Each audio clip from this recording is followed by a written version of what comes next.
Welcome to Cosmic Comics, Games and Collectibles, your zen of geekism. We carry comics old and new, magazines, toys, games like Pokemon, Magic, D&D. Want Godzilla, Ultraman, Star Trek, Ninja Turtles, Funko Pops? You'll find it all here. Shop our Cosmic Sound Room and pick up a record or two. Enjoy our Comic Coffee Lounge with a cup of Sasquatch coffee while geeking out over a super cool movie on our big screen. Cosmic Comic, Games and Collectibles. Superman loves us, and so will you.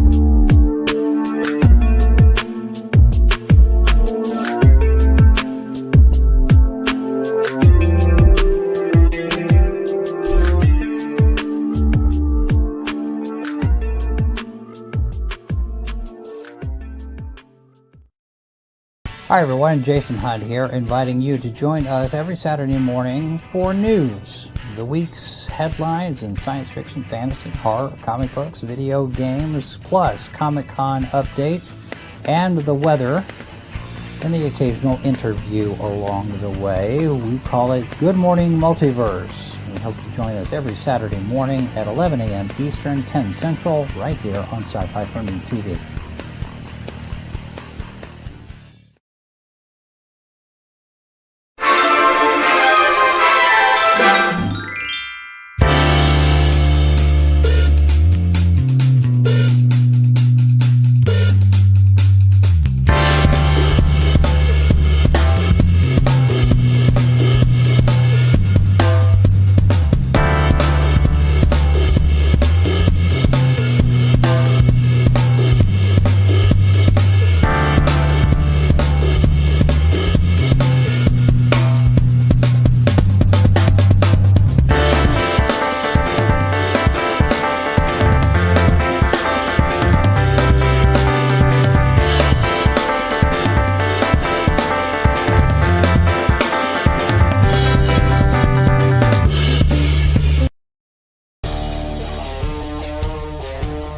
The Madness Entertainment Group presents the Madness Comic Network with original programming and additional comic-related content. Tune in and subscribe to Comic Talk with Pops Van Zandt on YouTube.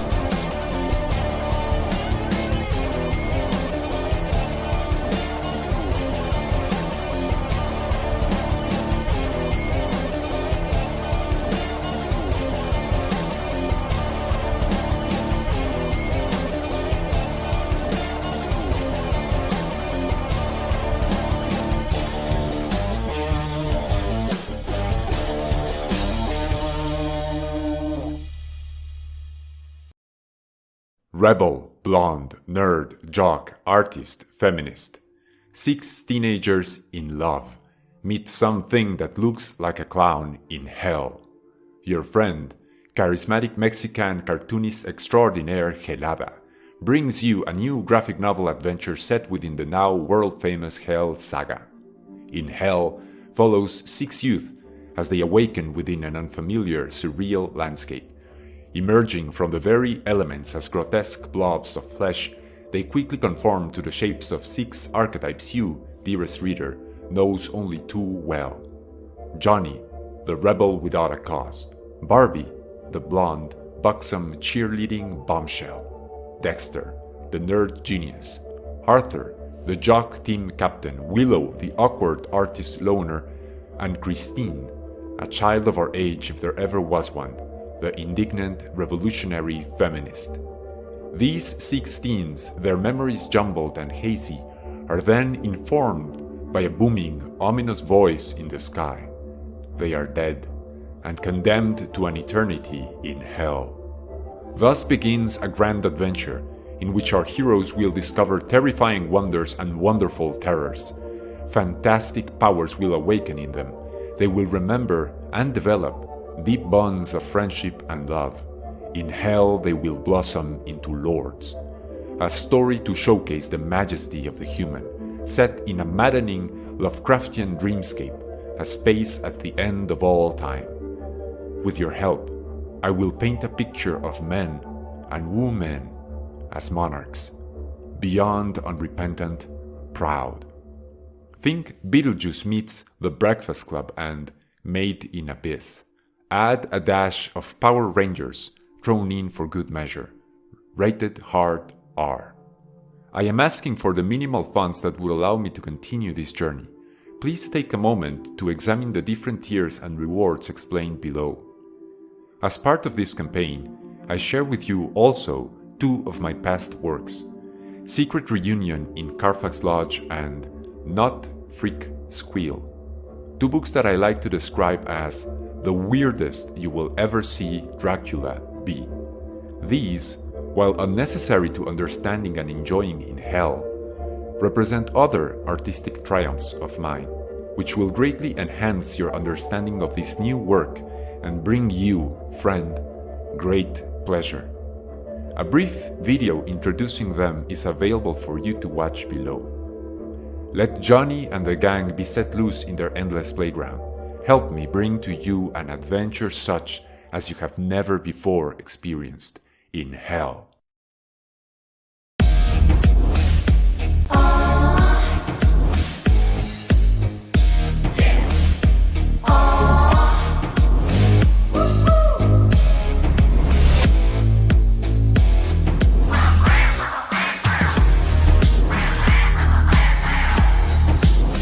Your favorite podcast, it's Critical Blast. And good evening, everybody. I am RJ Carter, Senior Managing Editor here at CriticalBlast.com, Chief Envelope Licker for Critical Blast Logistics, Myopic Proofreader for Critical Blast Publishing, and I still do work out your data issues with data consulting through Critical Blast Consulting, should your crowdfunder kind of confuse you a little bit. Tonight, it's the weekend. The other end of the week, but it's still, the end of, if you live backwards like Merlin did, Monday's the day when you start to celebrate and take things off. We have an active chat tonight. Mike Walters is here, has already liked and shared the stream, and we do appreciate that. We want more eyeballs on our guest tonight, see his work. Apex Comics says Superman loves us. Well, I certainly hope so. Creators Outlet is here. Happy birthday, Will. Glad you popped in to see the stream. Been meaning to tell you happy birthday all day. Just didn't want to do it on Facebook because then it looks like you just did it because Facebook reminded you. I wanted to make it personal. Happy birthday to you, man. Hope you had a good one. Apex Comics has a comic, an ash can. There is the method of payment where you can get a hold of that from him. And Woody, good evening to you too, sir. Glad that you are here and rounding out the chat tonight. Tonight, let's get weird. We're going to get weird. We're going to get surreal. We're going to get real independent into the weeds here. Please welcome with me to the show, Geladaa. Did I say that right? I'm trying my best. Yes. Hello, everyone. Hello. Geladaa, Pablo, whatever you want to use, that's okay by me. I'm going to go with Pablo because I'll always forget whether or not to go with Gelada or Gelada. That's okay. The more I say gelada, the more I want an Italian ice cream. And I know that's not the proper way to say it either. Yeah. Yeah. It's a kind of monkey. It's a baboon that I liked as a kid. So I signed my artworks Gelada as a kid, and I wanted to just keep that going for continuity's sake. It doesn't really mean anything. It's just a sort of a photogenic monkey that I once liked. So yeah, Pablo. Pablo works. Yeah.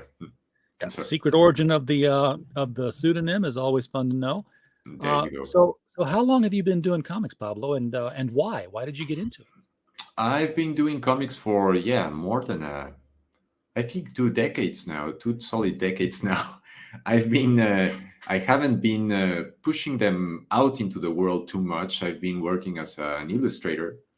I'm an illustrator mostly for things for children books and things like that. It's not very the work I've done so far as a children illustrator isn't very. It's just mostly to pay the bills. Comic books are my real passion, and it's something that I've loved ever since I can remember. It's just my life. I love comic books. Yeah.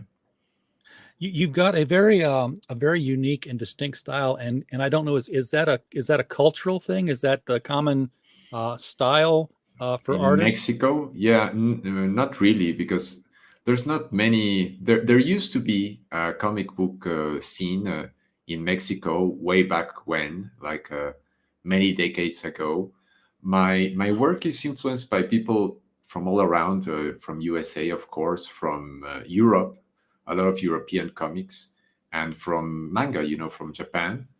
I don't know if you know Al Colombia. Do you know that guy? No, I don't think I do. Well, he's an American comic book artist that draws sort of 30s, sort of in a style with 30s cartoons like Fleischer, like Popeye, and things like that. But he does these absolutely nightmarish visions with that style, and it's really funny, and it's pretty seriously dark, but also very appealing visually, and that's a big influence of mine. Yeah, lots of I can things. see that. Yeah, Yeah. I can see that. The work I've seen so far from your graphic novel In Hell, which we're going to look at here in a bit.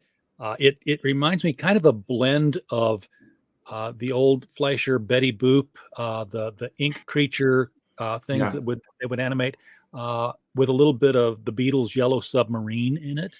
You're not the first person to comment on the Beatles. Yeah, there's I guess I didn't really think about it, but a couple of people have told me that already. And yeah, there's a bit of a Yellow Submarine in my stuff. It's meant to be surreal comic books, so that sort of colorful, a bit psychedelic style maybe is something that I really like. Yeah. So so where did the inspiration for now? I'm sorry, let me back up a bit because I heard in the introduction that this is a continuation of In Hell More, in a way. more or less. I have two other books that I'm very proud of that are sort of part of the campaign I'm running on Kickstarter right now. And the idea is that you can get them. They are thematically related, but the story is a standalone story that I'm starting with In Hell. It's a new project. Although my argument is that you can enjoy a thematic continuity if you get the other two books, which I highly recommend for people to do. I'm really really proud of them. And but no, you can just go into In Hell and with nothing. It's a standalone work. You don't need to have read anything before it to enjoy it. The theme of a team of people finding themselves in hell and then going off on a quest of any sort. I enjoy that, and you see it not very frequently. It's not that often repeated of a trope. I mean, there was Lost, the TV show. Yeah. Spoiler alert, folks. Yeah, They yeah, were yeah. in hell the whole time. A friend of mine wrote a wonderful play called In Erebus, which was six people waking up in hell, in ancient Greek hell, and deciding that they were going to find their way out of it. Um, and It's yeah, um a it's a copy bit of of a deceptive thing because when you actually, for example, you mentioned Lost, and there's a lot of old TV series like Lost in Space, or like even stuff like Gilligan's Island, yes, that it's not that they're in a dimension destined for suffering and punishment, but they are sort of isolated. It's about a group of people that are isolated in a new environment, sort of a surreal, strange environment, and they have to cope with that. And there's actually a surprising number of stories that could be interpreted as being journeys into, nightmares, into hell, into some sort of labyrinth that you have to overcome. It's not that rare, but directly in hell, that's maybe a bit original, maybe. yeah. I remember It, reading that. Yeah, go ahead, go ahead. no, I just it's funny that you bring up Gilligan's Island when we're talking about In Hell, because one of my favorite fan theories is that they are in Yeah. hell. Yeah. And for those in the chat who don't know it, it's like all the characters represent the seven deadly sins. The skipper Mm, is both sloth and wrath, or gluttony and wrath. The professor is pride. Marianne was envy. Um, Ginger, of course, was lust. Mrs. Howell was sloth. Mr. Howell was greed. And I left somebody out, but and then Gilligan was of course wearing red, and it was always his actions that kept them there. He was Satan himself.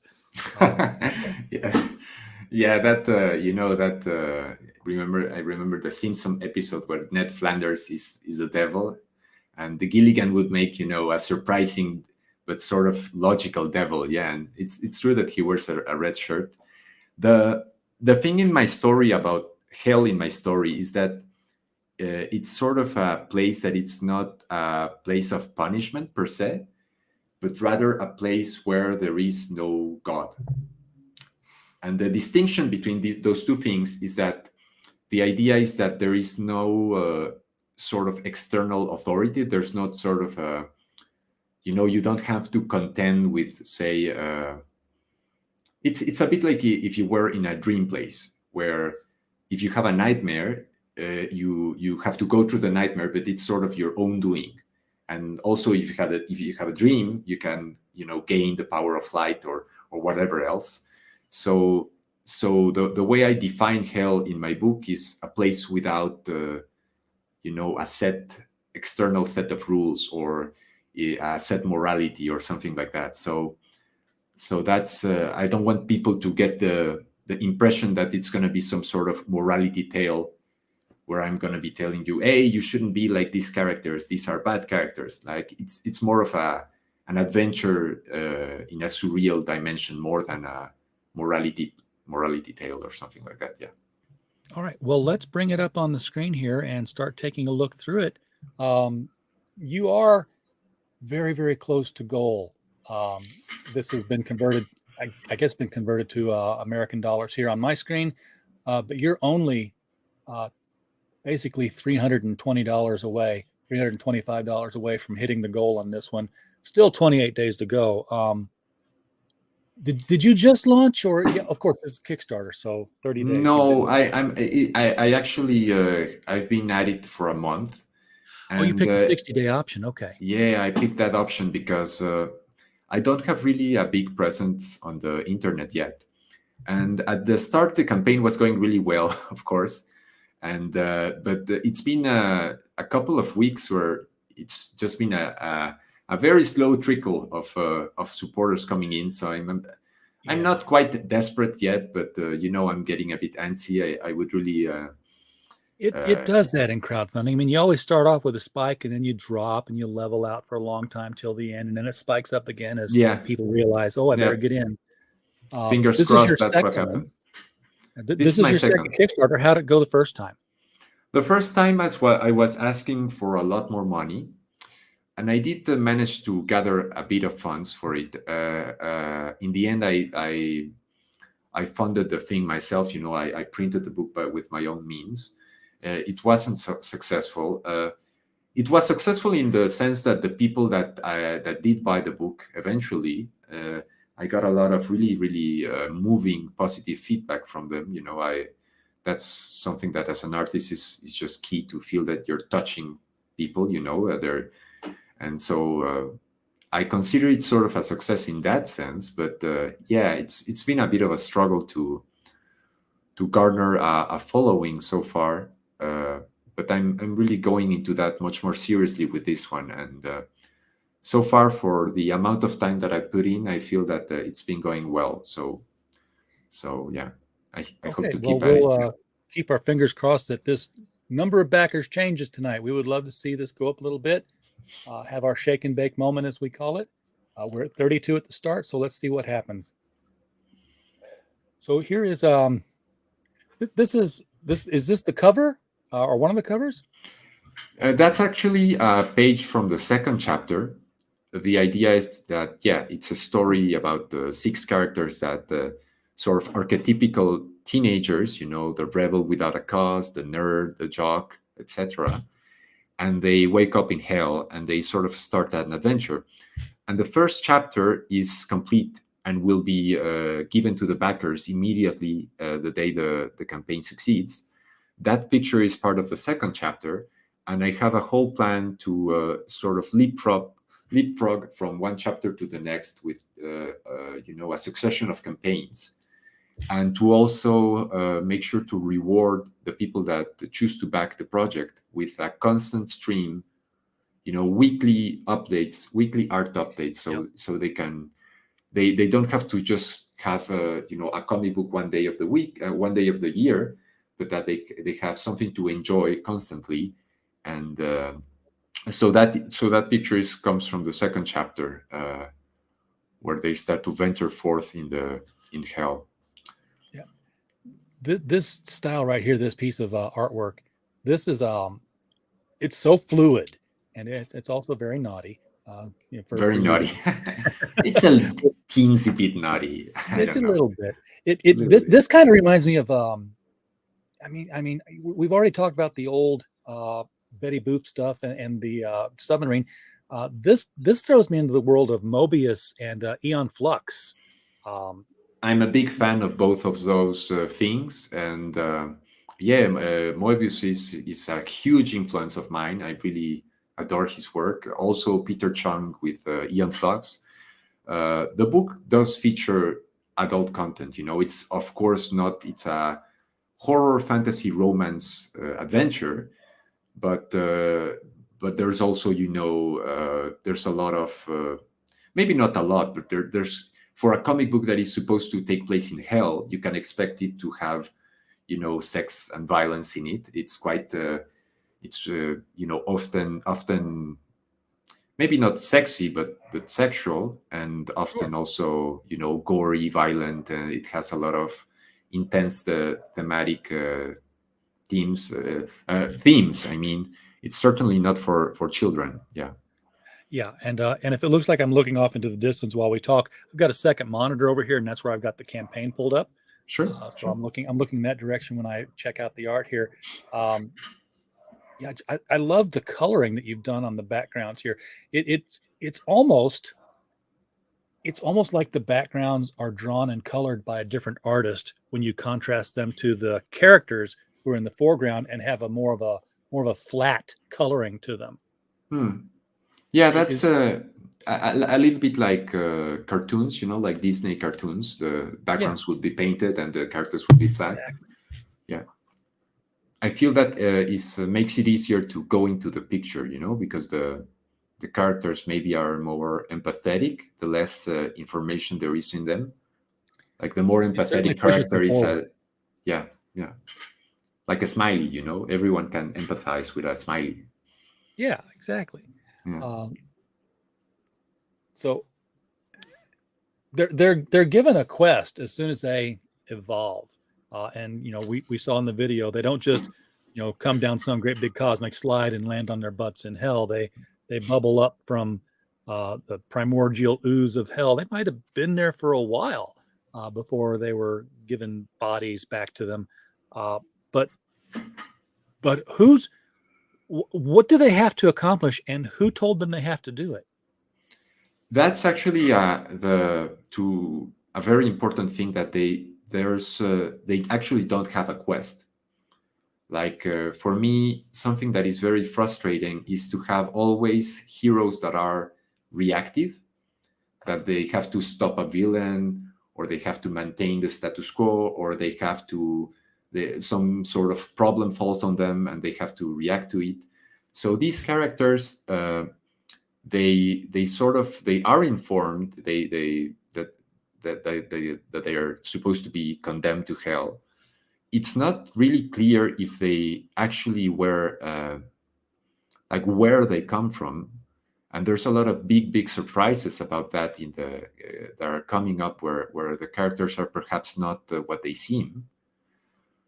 But the idea is that I wanted to study how a bunch of characters would just create an adventure for themselves without any sort of without having to react to anything. Of course, they have to react to the environment, sure, but they are sort of doing what they want to do, instead of being, like you said, given a quest or given some sort of specific problem to solve. Yeah.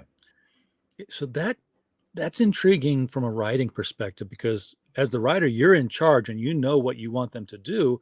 How do you tell that story when you don't have a an obvious goal in mind for the characters to get your readers hooked into what needs to be accomplished, what the obstacle is that they have to overcome, because that's what people like to read is, character, Yeah, problem, sure. overcome problem. Of course, of course. The way I thought about it was that I think everyone can, to some extent, empathize with sort of archetypical characters.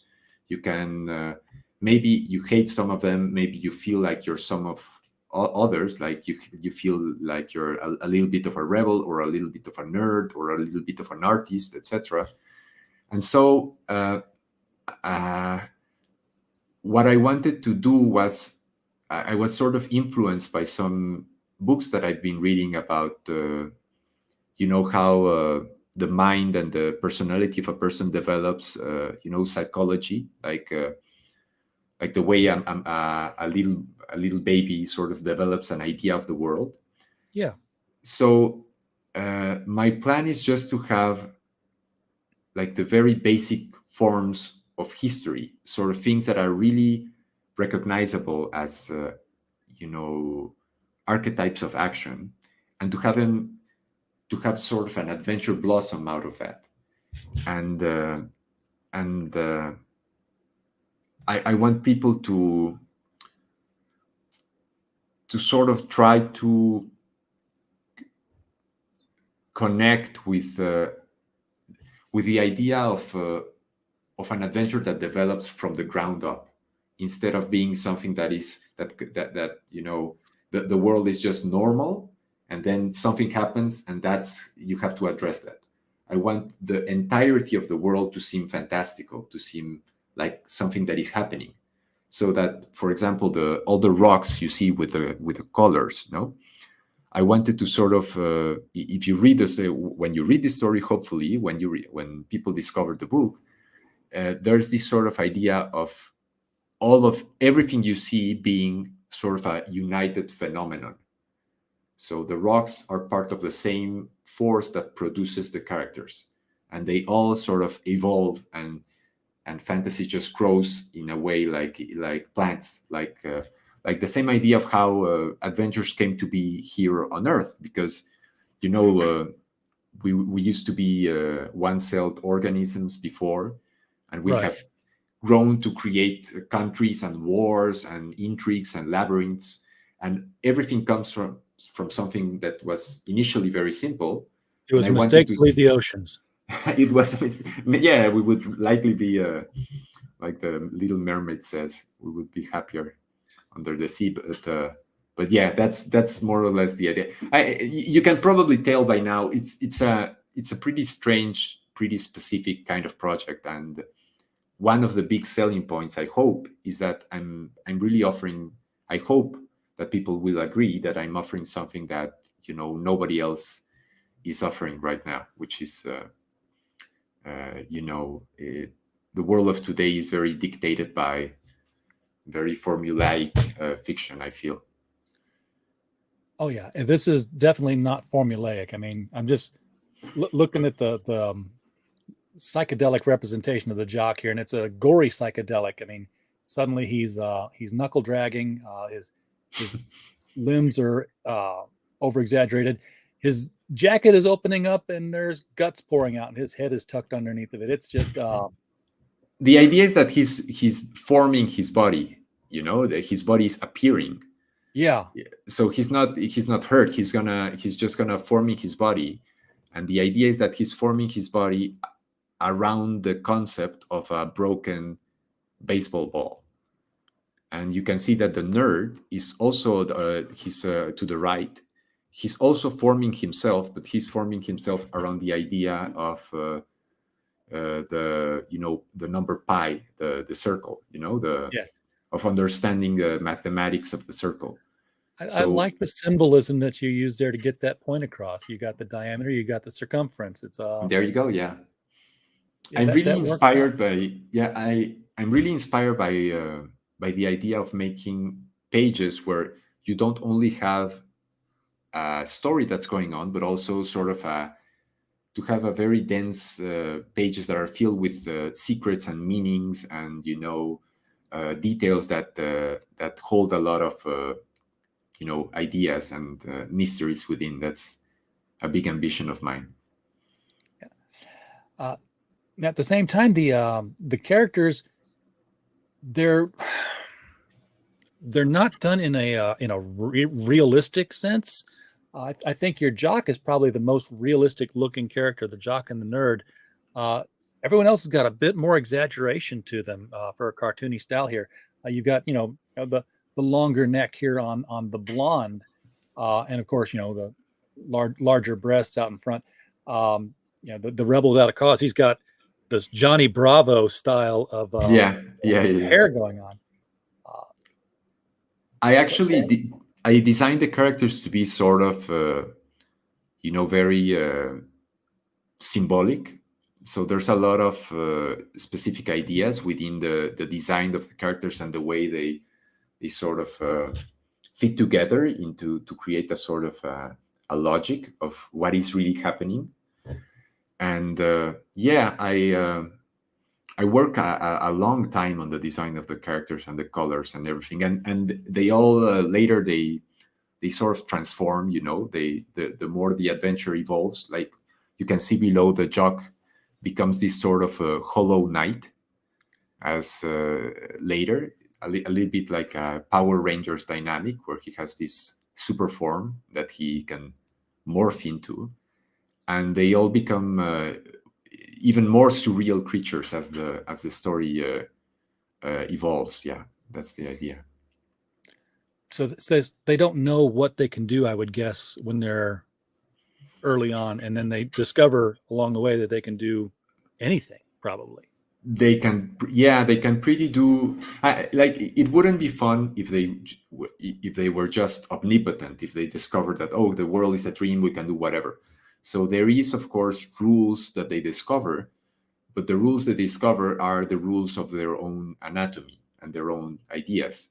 And as they evolve in their adventure, they're gonna, become fantastical creatures in a way. And now I get what's getting me about the blonde is that she doesn't look like a cheerleader; she looks like a rubber sex doll, and that's intentional. That's intentional. Actually, I'm not sharing it in the campaign, but the idea I had for the Jock, is that he becomes a hollow knight. And the logic is that, it would be like someone that is only governed by a sense of duty, and thus aims to become sort of transparent and empty, there's a lot of ideas behind that. And the concept of the blonde is that she would be like the feminine equivalent of the Jock. And she, in her super form, is also, in a sense, well, not empty, but she becomes a balloon. She becomes a rubber doll. And of course, they're all supposed to be heroes. They're all supposed to be they're characters I care deeply about. So I'm not gonna, she's not. I hope when I do show her to the world, the people will agree that she's not vulgar, and she's not, of course, sexist or something like that.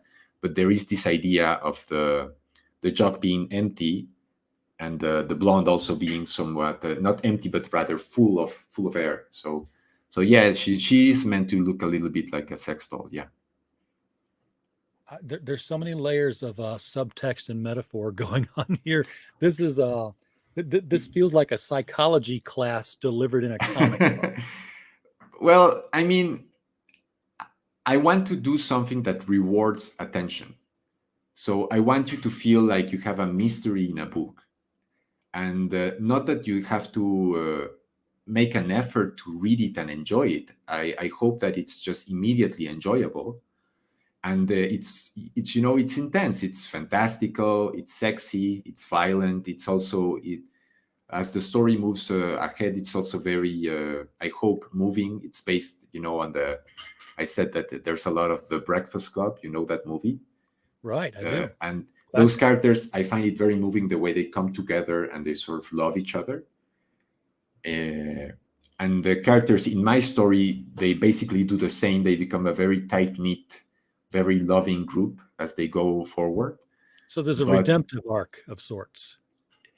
the redemption is actually almost immediate, because they are like the first chapter. There's a lot of conflict that happens between them, but the idea is that from the second chapter on, there's a lot. They sort of remember their past together, and it's a little bit of a spoiler, but I can reveal it.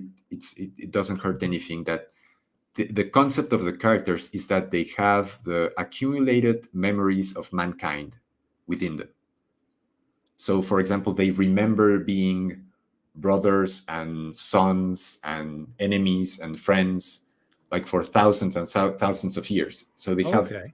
they have that sort of dimension within them, and yeah, like you said, the redempting the story is not just going to be a cerebral thing, but it's also going to be an emotional, intimate, romantic thing. I hope, moving ahead, I hope people will agree with that later. So we haven't talked much about these two characters yet. You got Christine and Johnny. Johnny, the classic rebel. All the 50s pop songs, when they talked about the motorcycle guy, his name was Johnny. Johnny, Johnny be angry, Johnny be mad. Johnny's come back to me. Yeah. So Johnny makes sense. But let's start with Christine here. She is a feminist. Yeah. She is the modern feminist.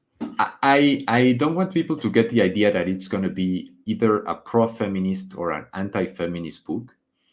Christine is a heroine of the story. She's very important, and the idea is that they are both rebels. Like being a feminist is a little bit like being a rebel against the traditional roles, developed and imposed on women. And the idea of the name is it comes from the feminine of Christ. So there's a lot of concepts within that, and yeah, there's meant to be that equivalence between the sort of rebel or anti-uniform leather that Johnny wears, and then the sort of suit that Christine wears. That is, it's typically a suit is male attire, so that she's sort of the rebel, and the sort of dynamic that I have thought of between the two is that Johnny is a rebel without a cause, and that Christine is a rebel with a cause. Yeah, so I noticed that she's wearing a suit and she uses proto pronouns. Yeah. Pretty strange pronouns, and yeah, she's really important, and yeah, I really hope that it's a really polarized age we live in right now, and people that in different political sides. The comic book is not political in any sort of direct way, but I am just coming characters that we know, and yeah, exactly. Like what would that character say? Yeah, it's important to have them be part of the story for me. Yeah, these people exist, therefore. That's right. Exactly. Yeah. And then of course we've talked about Barbie and Arthur, the cheerleader and the jock, which brings us down to Dexter and Willow. Again, two characters we have not really gotten into that much yet, and each one of them is important to the story. They all have their contributions. It's a little bit like maybe a Dungeons and Dragons group or something like that, where it's there's the barbarian and the mage and things like that. So Dexter is meant to be a mathematician, and Willow is meant to be an artist. So the concept there is that it's two sort of people that abstract from the world with their minds. One of them in the world of dreams, and the other in the world of mathematics, and both of them, sort of go in the two directions. So I am trying to pour parts of myself into each one of these archetypes, like the different voices in my head, the different opinions or viewpoints I may have or that people may have. And so the interaction between them, I wanted to be really engaging because of that, because I try to give everyone a voice within the group, and make everyone important within the group. And then you have the clown, and this is where the Betty Boop, the Ink Pot characters. This guy is black and white, and dead all over, I guess. No, it's he's got Yeah. multi arms. They're rubber. There's no joints. There's no limits to his form. What's he doing in here? Is he like torturing them the whole way, or does he have a role in opposing, guiding? I think that a lot of people have read, Stephen King's It, Oh yeah, Pennywise, that sort of horror story. And I remember when I read it, I was a kid, and I always felt that it would be so cool if they could somehow befriend Pennywise. I had this idea where maybe Pennywise, maybe the monster from Stephen King It is just evil because they are making him be evil. Like they're having nightmares and they're afraid of him.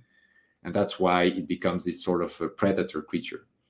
So the idea of Boogie is sort of inspired by that and a lot of other ideas. Mickey Mouse is a very important reference, of course, but he's a little demon. And he's a really amazingly powerful character. And he's not the antagonist, but the role he plays in the story as it moves forward, he's perhaps the character I'm most excited to show people how he will evolve and how he will interact with the other characters. And but yeah, he's a little sort of clown dog demon, and yeah, that's sort of him. He'll be fun to watch. So, good. You've got all the prices are approximates because guess what, guys? Currency exchanges change day to day.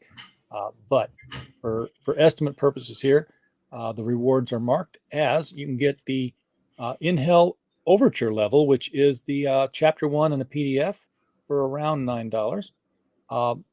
That's 30 pages, and it's it's already done, so you would get it before Christmas. And yeah, I'm really, really happy about it. It's taking a year and more or less 2 years of my work, and but yeah, that's the base one. The second one is the one I think most people should perhaps want. You get the first chapter, you get weekly updates, code entitled to weekly updates, and then you get the second chapter. As soon as it's done. That's right. Yeah. I think it should, both of the PDF. Yeah, PDF for now. But you can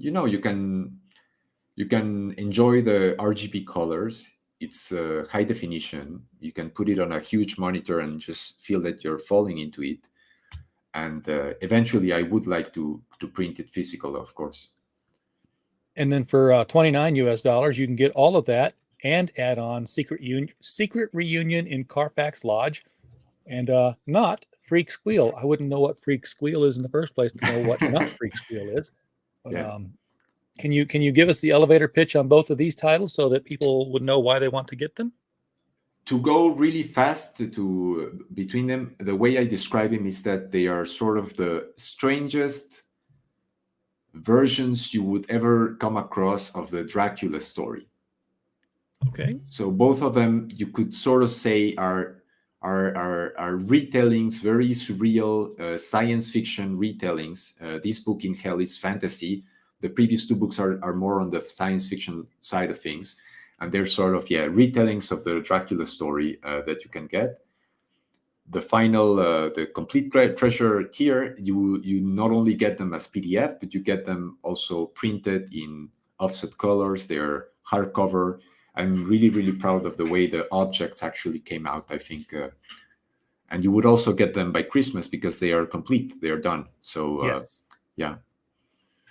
All right, and then the next tier up here is the complete treasure. This is the PDF for In Hell chapters 1 and 2. The PDFs we just talked about are the other graphic novels, and then physical copies along with Secret Union and Not Freak Squeal. So when you say physical copies, you're talking chapter 1 and 2 of In Hell, right? No, I'm sorry. Perhaps I could be clearer. No, it's just the In Hell for the time being is just in PDF format. Okay. But on this tier you can get Secret Reunion and Not Freak Squeal physical on top of everything else. Yeah. All right, and that's for $49. Yeah. You'll It have ships only. Yeah. Ships only on to in United States. I can't ship the physical version to the rest of the world, sadly, right now. But yeah. we might be able to help you with that. That's one of the things we do. Cool. Okay. And then you've got discover also. Let's get that across there. Secret Union and Carfax Live. This is the what the physical copies look like. Well, that's just an image of the covers. I maybe I should have taken a photograph of them, but I can assure you that the colors really, I made a big effort to have them really pop out of the page. They are offset colors, they're the four inks. They're really beautiful objects. Secret Union in Carfax Lodge is almost 300 pages long, and it's a big book. Yeah, a big book. I'm really, really proud of them. I have a couple of videos down there, but you already saw some of the pictures in the video for the campaign. Yeah. So for $49, folks, if you were like, $49 for two physical volumes with PDFs, this is a big book. And hardcover. Yeah, they're hardcover also. Oh, they're both hardcover. Are they both? They're what's pretty. the page count of each one? Actually, I can show you a little bit of them. Just wait a second. Oh yeah, glad to see that. We'll give you we'll get in the big screen when he gets back here, folks, so that you can see these in his hands and get a idea. Here we go. They're pretty. The books are pretty large. As you That's can huge. See. The colors, well, of course, they're hardcover, and I really made an effort to make them, really pop out of the page. Yeah. Let me show you some of the more colorful pages. And I was back and forth with a printer for quite some time. I understand that struggle. I've witnessed it myself many times. So, there's. Let me flip it a little bit, perhaps.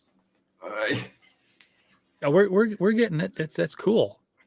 It's a really beautiful object, and you get also the other one that I don't have right here, but it's 300 pages long, and it's something that I'm so far the people that have bought it from me, they're like I said, I want to do things that are the gift that keeps on giving. So they're very big, they're very colorful, they are very detailed, and there's also a lot of thought put into every detail. Of course, I'm not the one to say if the thoughts or the details or the books are good, but I can tell you that they're dense at least. Oh yeah, I'm looking at the cover for Secret Reunion here, and it's like this is beautiful and grotesque and eye-catching, and I'm not sure if I can leave it out on my table or not because I don't quite know some of the stuff I'm looking at here. Like, is that wrong? Is that? Yeah, they're sort of adult books. Don't expect, of course. None of my projects are, sexy books or pornographic, but I care deeply about. I want the reader to know that anything can happen and that anything can be part of the page. So yeah, and they're weird, of course. They're pretty strange. I'm a pretty strange guy. Weird. So, yeah. So if you want to know more about them, the Kickstarter page, which by the way is linked below the video, you can click on it at any time and go over here and check this out. And if you're watching it on the replay, you should have seen it already by now. Go over there and check it out. Because for what's being described here for the content, definitely worth the money. This is you. We can't see you because of the glasses and the mask, but that is you. I thought it would be in Dia de Muertos. It was recently, Day of the Dead here in Mexico. Yes. But yeah. Pandemic still, somewhat dying out finally.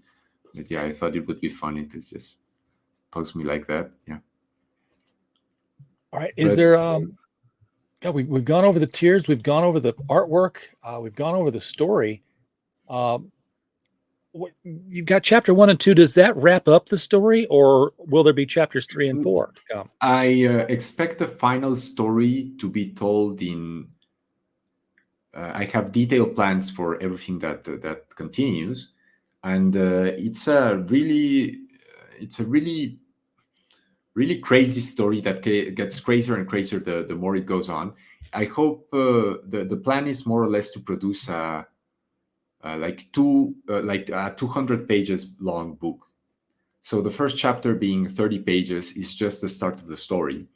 The second chapter also is just the development of the story, and yeah, it's a very ambitious project that I. And the big thing that I'm excited about it is not only to share it with people, but to be able to share the process with people. Of course, without spoiling it as it goes along, but just keeping on a constant stream of content for the backers. Like every week, you can expect to get a little mysterious tidbit of the story, something that, oh, I wonder how this will turn out, etc. And Sort of like a Patreon. sort of like a Patreon, yeah, sort of like a Patreon. All right, this looks very cool. I'm intrigued, and I don't know why, and that's the best kind of intrigue there is, because it's like I have no idea what's going on. I'd really like to follow this and see if I But can I find just out. told you what's going on. I know you did. I know, but at the same time, it's like I know everything and nothing. So I'm going to have to dig into this one. Plus the fact that I can get 2 books at hardcover for $50 on top of it is just too good of a deal to pass up with that kind of surreal, colorful, popping artwork. Folks, we are getting ready to wrap up the show here. I just want to remind you that as you leave here at the top of the hour, please pop over to Mike Walters' channel, the Mike Stand, where he will be diving into the niche news of the day. I know that he is going to be covering the news of the Power Rangers death that happened this past weekend. Very tragic suicide there. Yeah, So we're yeah, told. that was horrible. Yeah. Yeah, and other things. He does this every Monday through Thursday. So be sure to pop over there. Pablo, thank you so much for coming on the show tonight No, and thank bringing you. us in hell. I really enjoyed talking to you, and yeah, thank you very I enjoyed much. it as well. You're a great conversationalist. You know your art, you know your references and your influences, and I think that's it makes for great comic creation conversation. Would love to have you back for future projects. So please don't lose our contact information. We'll always make I room for won't. you. Yeah, I would love to be back as well. Yeah. All right, everybody in the chat, thank you for being here as well. We don't have a show without you. We're just a podcast falling in the woods otherwise. So, we're glad you're here. And as always, while you were here, we just hope you had a blast. Good night, everybody.